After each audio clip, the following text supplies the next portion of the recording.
Hey friends, Ephesians 6:20 says, I am in chains now, still preaching this message as God's ambassador. So pray that I will keep on speaking boldly for him as I should. I think what Paul is saying here is he's not about to let his circumstances keep him from doing his calling. And I think that's a message that each of us can make. Sometimes our circumstances might make us think that we can't do things for God. Maybe we've been through a divorce. Maybe we've struggled with addiction.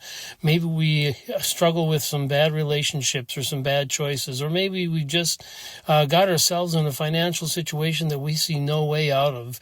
And those chains keep us from thinking or make us think that we can't have a ministry for God.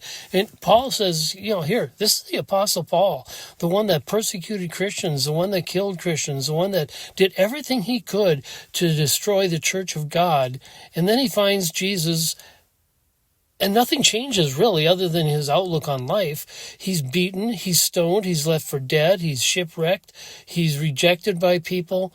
And yet he makes that statement of, I'm in chains, but pray that I'll boldly be able to speak the word that God has given me. What are your chains? What things are keeping you? Maybe it's expectations from other people. Maybe it's choices that you've made. Maybe it's just the idea that a lot of people think that because you have this in your past, you can't do certain things. Let me encourage you, grace is completely different than that.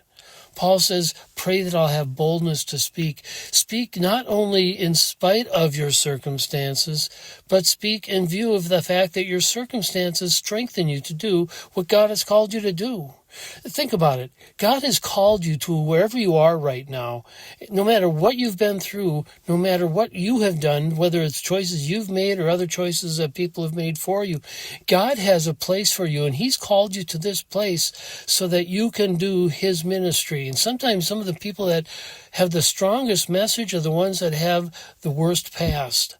So don't allow the chains that are keeping you from reaching out to other people, from doing the calling that God has for you. Don't allow those chains to keep you from doing what God wants for you. Hey, thanks for listening. Share this with someone else that you know may be in bondage to chains that they don't need to be in bondage on. Because guess what? Jesus freed us from any of the chains that might try to keep us. Satan wants to keep us bound. Jesus sets us free. Thanks for listening. Have a great day. We'll talk to you next time.